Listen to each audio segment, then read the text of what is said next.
le livre de la révélation de Jésus. Jean, l'apôtre, alors en exil sur l'île de Patmos. C'est là où Dieu va lui donner une révélation pleine de Jésus-Christ et des événements à venir. Dans cette série, nous déchiffrerons les symboles. Par exemple, qui est l'agneau immolé et que représente le Saint-Esprit? Que représentent les chevaux et les couleurs? Ou encore, qui sont les 24 vieillards? Identifions Babylone, la grande prostituée, ou encore les différentes bêtes, jusqu'au Milan, et enfin à la nouvelle Jérusalem. Mais mieux comprendre surtout la révélation de Jésus. Donc bonjour, aujourd'hui nous allons parler du livre d'Apocalypse et nous allons faire une série sur tout ce livre que nous avons appelé donc la révélation de Jésus-Christ. Donc ce sera une série sur l'Apocalypse sur plusieurs études et ça nous permettra justement par la grâce de Dieu de voir le livre d'Apocalypse autrement. Parce que vous savez que le livre d'Apocalypse n'est pas seulement un livre d'information, mais c'est surtout un livre, mes frères et sœurs, qui nous aide et qui va nous aider dans notre expérience chrétienne. La première partie que nous verrons ensemble constituera donc l'introduction par rapport au livre. Lorsqu'on étudie le livre d'Apocalypse, que je préfère appeler la révélation de Jésus-Christ, on doit commencer forcément par le contexte, ensuite voir la vision globale que le livre a, et ensuite définir quel est le but du livre, pourquoi et comment le lire. Vous savez que lorsqu'on étudie un livre en littérature, on doit comprendre ces trois choses-là, c'est-à-dire le contexte, qui écrit, la vision globale du livre, et ensuite le but du livre ou l'enjeu du livre. On va commencer ensemble par le contexte. Il faut comprendre déjà que le livre d'Apocalypse ou de la révélation de Jésus-Christ a été écrit par Jean le disciple, qui est différent bien évidemment de Jean le Baptiste.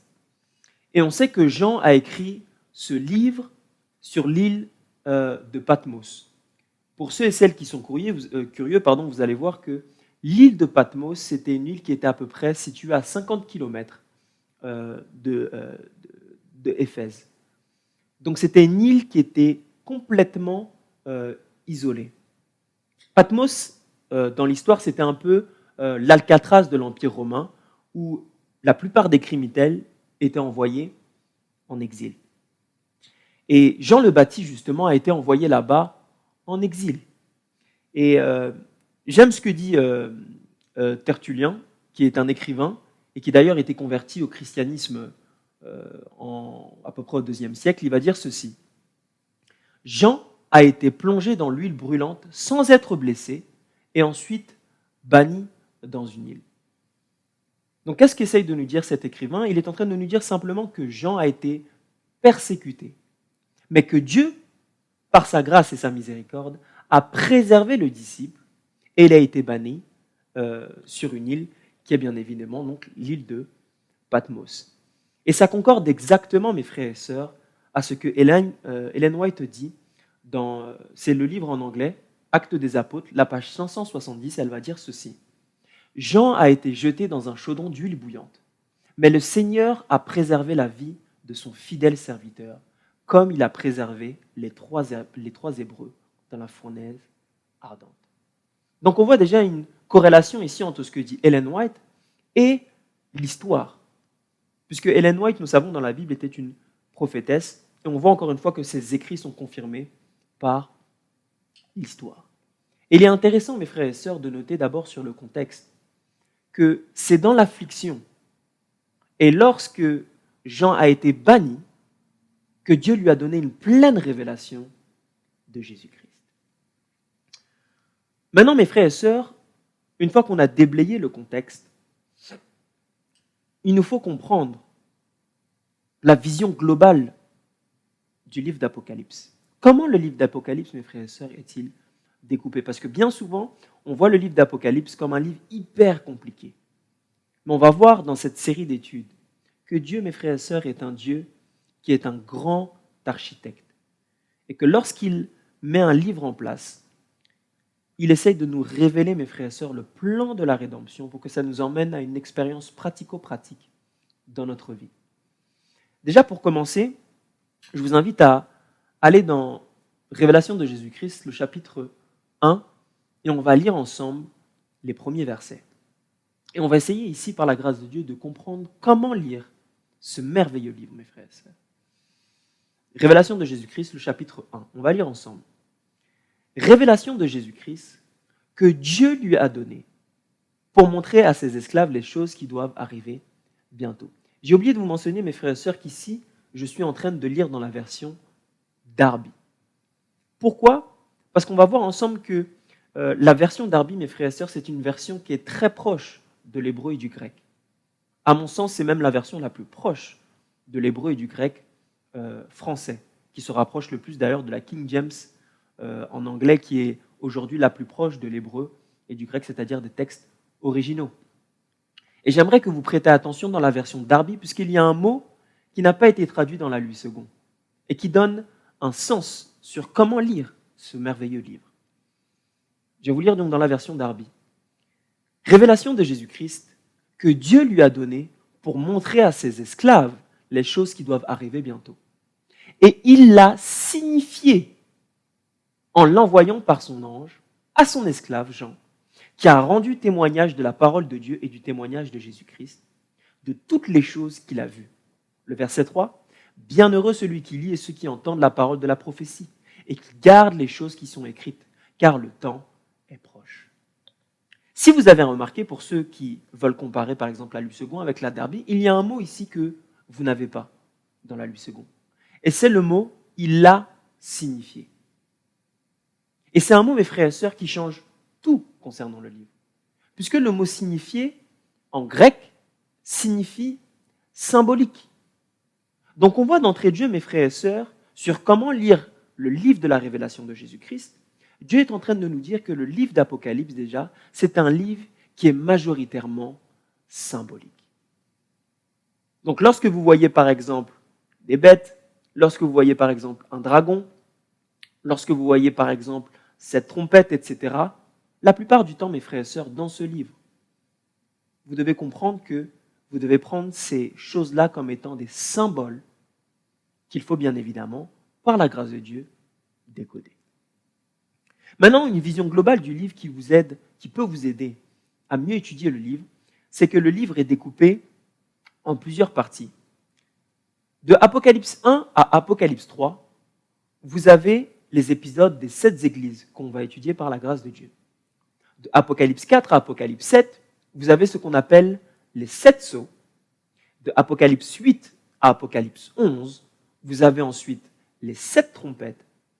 Et ensuite, vraiment dans le cœur du livre, de Apocalypse 12 jusqu'à Apocalypse 14, vous avez la grande controverse entre l'Église que Dieu a suscitée, la dernière Église, et le dragon, qui symbolise, on verra par la grâce de Dieu, Satan ou tous les systèmes politiques et économiques que Satan utilise pour persécuter cette Église.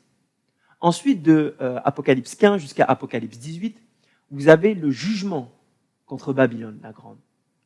Et ensuite, de Apocalypse 19 à verset 20, le verset 19, on a ce qu'on appelle la doxologie de Apocalypse, mais de Apocalypse 19 à 20, on a le retour, mes frères et sœurs, de Jésus-Christ.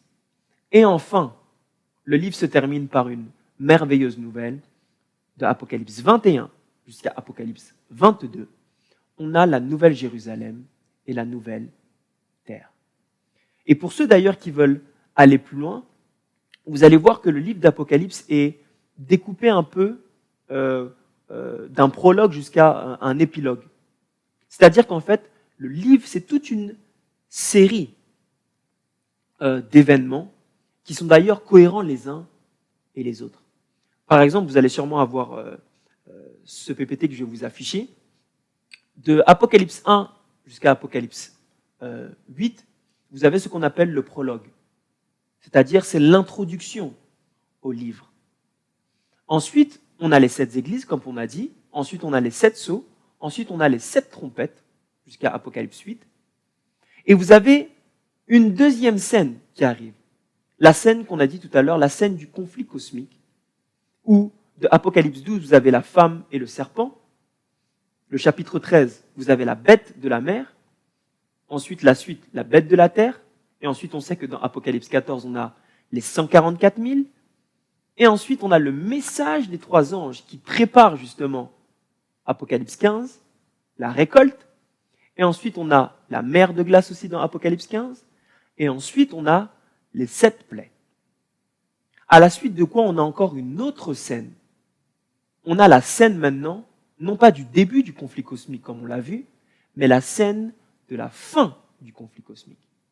On a le cheval blanc et toutes ces choses-là, la bataille finale d'Armageddon, les 1000 ans, appelés aussi le millénium, la période aussi où les saints vont juger le monde.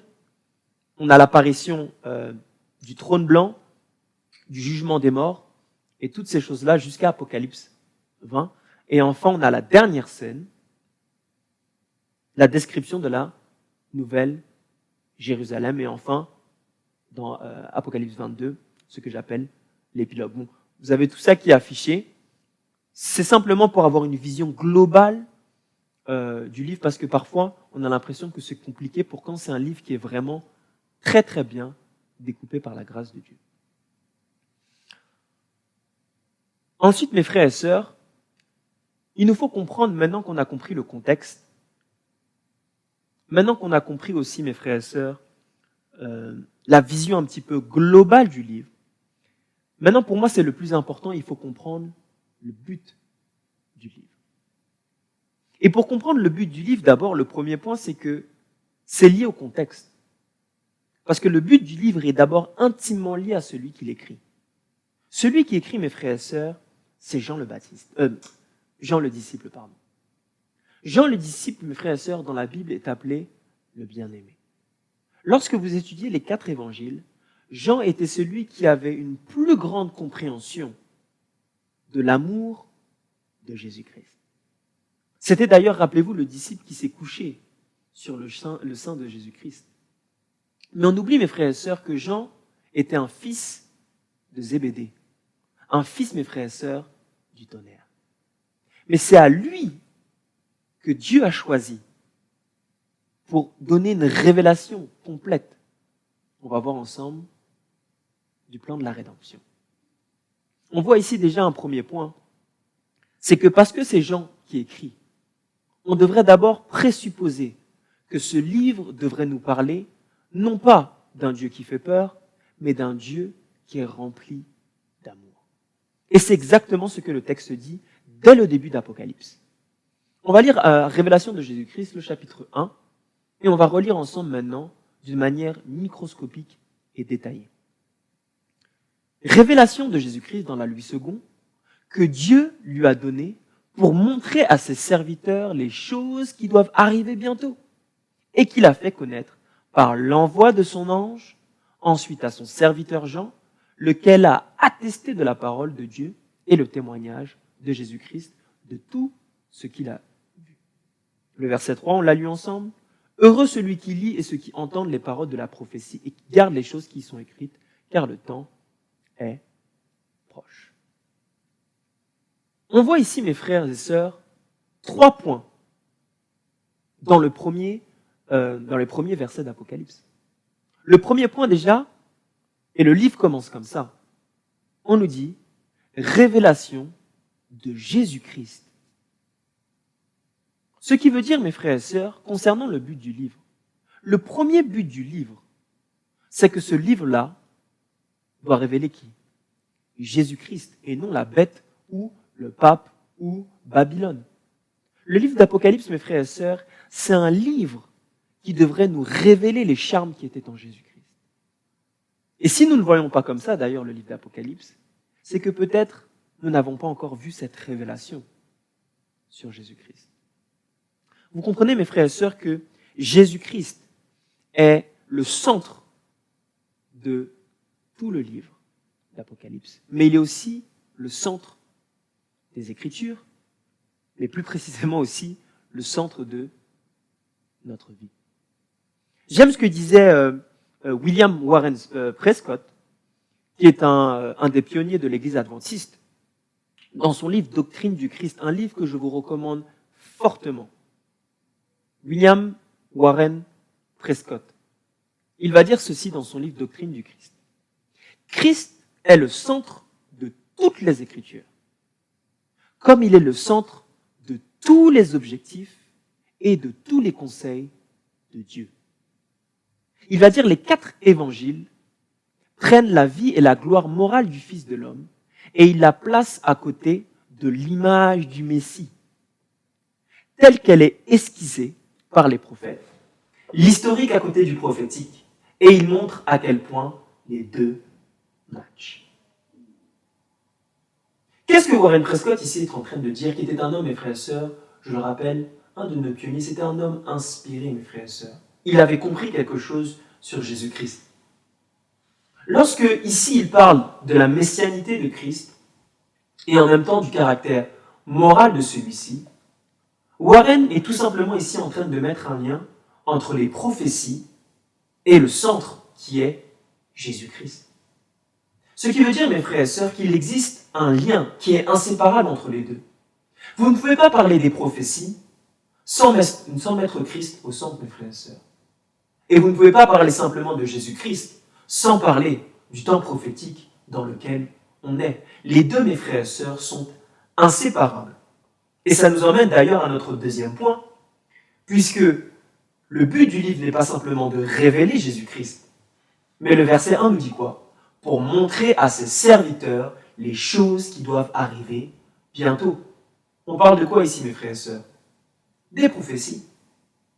Ce qui veut dire, mes frères et sœurs, que quand on étudie les prophéties que moi j'appelle prophéts-Christ, c'est-à-dire qu'elles doivent nous emmener à Jésus-Christ, le but des prophéties, mes frères et sœurs, c'est de montrer les choses qui doivent arriver, mais de révéler, mes frères et sœurs, surtout Jésus-Christ. Surtout, mes frères et sœurs, Jésus-Christ. Et on va aller dans Apocalypse 16, le verset 15. Apocalypse 16, le verset 15, qui, à mon sens, résume totalement d'abord ces deux points qu'on a vus. Le premier point, c'est que le livre d'Apocalypse est un livre qui doit nous révéler Jésus-Christ. Et le deuxième point, c'est qu'il doit nous montrer les choses qui doivent arriver, c'est-à-dire on doit voir les temps prophétiques dans lesquels nous vivons. Apocalypse 16, le verset 15. On va lire ensemble. « Voici, je viens comme un voleur. » On parle ici de quoi? Du retour de Jésus-Christ dans le contexte. Et on nous dit, bienheureux celui qui veille et qui garde ses vêtements, afin qu'il ne marche pas nu et qu'on ne voit pas sa honte. Ici, on nous parle du retour de Jésus-Christ. Et on nous dit, bienheureux celui qui quoi? Qui veille premièrement et qui garde ses vêtements. On voit ici qu'il y a un lien donc entre veiller et garder ses vêtements, mes frères et sœurs. Les deux sont liés. Maintenant, la question qu'il faut se poser, c'est veiller sur quoi? Pourquoi la Bible nous dit que pour ceux et celles qui attendent le retour de Jésus-Christ, ils doivent d'abord veiller? Mais veiller sur quoi, mes frères et sœurs? Dans Sophonie 2, à partir du verset 1, la Bible nous dit « Examinez-vous vous-même ». Et Jésus-Christ va dire dans Matthieu 26, je crois, à partir du verset 41, lorsqu'il va être à Gethsémane, il va dire « Veillez et priez afin que vous ne tombiez pas dans la tentation ». Donc lorsque la Bible dit « Veillez », le premier volet, c'est qu'il faut veiller sur qui, mes frères et sœurs? Sur soi-même. En effet, mes frères et sœurs, le chrétien qui attend le retour de Jésus-Christ ne veille pas d'abord sur les autres. Ne veille pas d'abord sur X et X personnes dans l'Église. Ne veille pas sur, Macron. Ne veille pas sur Donald Trump d'abord. Il doit d'abord veiller sur qui? Sur lui-même. Le chrétien, mes frères et sœurs, doit s'examiner particulièrement, on va le voir ensemble, dans les temps prophétiques dans lesquels nous vivons.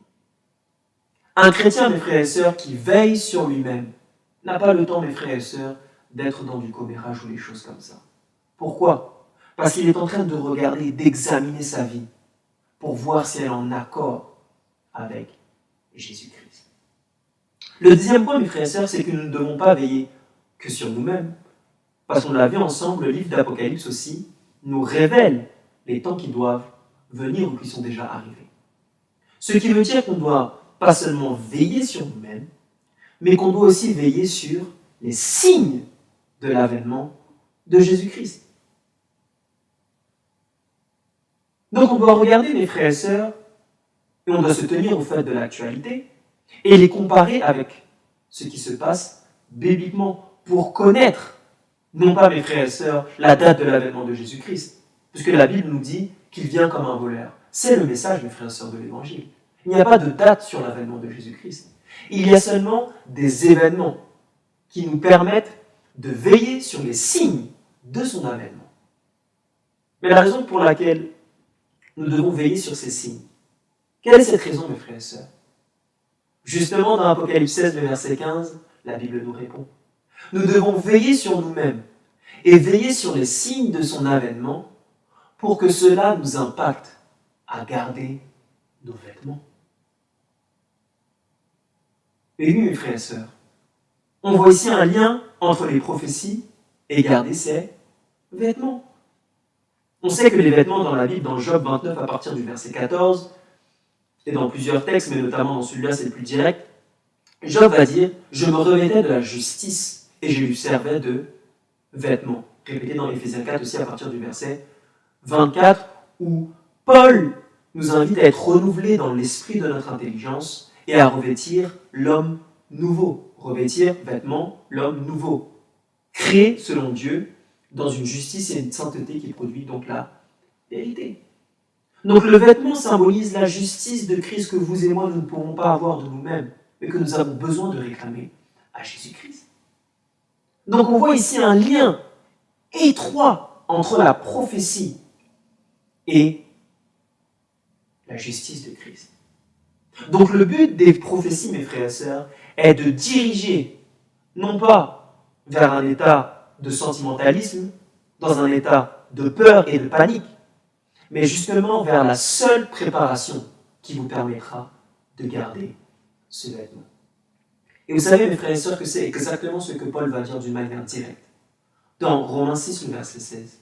C'est un texte que vous connaissez tous. Il va dire ceci, « Car je n'ai point honte de l'Évangile. Car c'est une puissance de Dieu pour le salut de quiconque croit, du juif premièrement, puis du grec. Parce qu'en lui est révélée quoi? La justice de Dieu. Par la foi et pour la foi, selon qu'il est écrit, le juste vivra par la foi. » Voyez-vous, mes frères et sœurs, les prophéties nous aident à nous diriger vers la préparation, vers la seule puissance qui peut justement vous permettre de tenir debout dans ces temps de crise et ces temps prophétiques qui sont à venir. Ce qui veut dire, mes frères et sœurs, pour les prophéties, qu'elles doivent être christocentriques. Et j'ai même envie de dire même une christofinale. C'est-à-dire que la prophétie devrait commencer avec Christ et devrait terminer avec Christ. Car elles doivent, encore une fois, je le répète, diriger vers la seule puissance qui pourra vous faire tenir devant Dieu, dans ces temps, mes frères et sœurs. Donc on voit ici, on a vu ensemble d'abord deux points. Que le livre de l'Apocalypse, mes frères et sœurs, je préfère l'appeler le livre de la révélation de Jésus-Christ. Remarquez bien quelque chose ici, c'est un livre déjà qui est révélé, ce n'est pas comme le livre de Daniel qui a été scellé pour un temps, on va y revenir. C'est un livre dont Dieu a donné la pleine révélation de son caractère. Et le deuxième point, c'est qu'il doit aussi nous révéler les temps dans lesquels nous vivons pour nous rediriger vers qui? Vers la préparation, Jésus-Christ. Et enfin, le dernier point, et c'est un point à mon sens qui est aussi très important, qui est aussi dans le premier verset. Le premier verset, jusqu'au verset 3, pardon, plutôt, on nous dit « Heureux celui qui lit et celui qui entend la parole de la prophétie et qui garde ces choses qui y sont écrites. » On nous dit quoi? « Car le temps est proche. » Ce qui veut dire, mes frères et sœurs, que tout le livre d'Apocalypse, tout le livre de la révélation de Jésus-Christ, est un livre qui s'inscrit dans un enjeu bien défini, celui, mes frères et sœurs, de la fin des temps. Donc le temps, mes frères et sœurs, est proche. Donc il y a une urgence dans le message que Dieu nous donne. On n'est pas en train d'être dans un message, comme la Bible dit dans 1 Thessaloniciens 5, le verset 3, où on est en paix et en sécurité. Non, le message de l'Évangile, le message du livre d'Apocalypse, c'est un message, mes frères et sœurs, qui est urgent. Pourquoi? Parce que Jésus-Christ, mes frères et sœurs, est à la porte. Rappelez-vous ce que Jésus-Christ disait lorsque Jésus-Christ devait arriver, dans Matthieu 3, à partir du verset 2, lorsque Jean le Baptiste, justement, préparait la voie pour le Messie. Vous savez quel type de message il avait, mes frères et sœurs? Repentez-vous, car le royaume de Dieu est quoi? Le royaume des cieux est proche. Donc notre message, mes frères et sœurs, n'est pas celui d'un message où on dit paix et sécurité. En tant que peuple qui croit justement en la venue prochaine de Jésus-Christ, nous avons une tâche bien spécifique à accomplir. Dans Amos 4, le verset 12, on nous dit bien « Préparez-vous à rencontrer votre Dieu ». Ce qui veut dire, mes frères et sœurs, que nous devons lever ce drapeau-là et justement porter ce message-là, qui est un message, encore une fois, non pas de paix et sécurité, mais de quelque chose qui prépare l'avènement de Jésus-Christ. Et il y a, mes frères et sœurs, une urgence dans ce message. Donc on voit ici, mes frères et sœurs, pour résumer cette première partie qui introduit le livre d'Apocalypse, que c'est un livre, mes frères et sœurs, qui est profondément christocentrique. Et on va voir ensemble, par la grâce de Dieu, dans cette série, qui, par la grâce de Dieu, va vous aider justement à peut-être découvrir ou à redécouvrir Jésus-Christ dans ce livre. Et peut-être à tomber aussi amoureux de ce livre, comme moi aussi je suis tombé amoureux de ce livre en le réétudiant. Et j'aimerais terminer par ceci. Je vous invite à aller dans Apocalypse 1, et on va lire d'ailleurs à partir du verset 4. Et j'aimerais vous montrer quelque chose, encore une fois, qui met l'accent sur ce christocentrisme dans le livre d'Apocalypse. Apocalypse 1, le verset 4, nous dit ceci. Jean aux 7 églises qui sont en Asie. Grâce et paix à vous de la part de celui qui est, de celui qui était et de celui qui vient, et de la part des 7 esprits qui sont devant le trône. Mes frères et sœurs, le message d'Apocalypse, le livre de la révélation de Jésus-Christ, vous savez, commence par quoi? Commence par la grâce. La grâce, mes frères et sœurs, de Dieu, qui nous invite à renoncer à tout impiété, comme il est dit dans le titre 2, le verset 11 à 12. Mais le livre, mes frères et sœurs, commence par la grâce. Il ne commence pas par la révélation de la bête, par la révélation du pape, mais il commence par la grâce. Et vous savez comment il termine? On va aller ensemble dans Apocalypse 12, Apocalypse 22, à partir du verset, je crois le dernier verset, c'est le verset 21. Apocalypse 22, à partir du verset 21. Regardez ce que Jésus-Christ dit.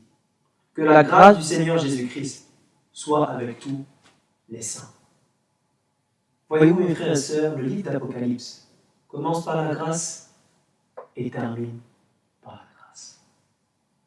C'est le but, mes frères et sœurs, de ce magnifique livre. Et par la grâce de Dieu, dans cette série que nous commençons, nous allons commencer par la grâce et nous allons aussi terminer par la grâce. Donc que Dieu vous bénisse et on se retrouve donc pour un deuxième épisode sur la série sur l'Apocalypse.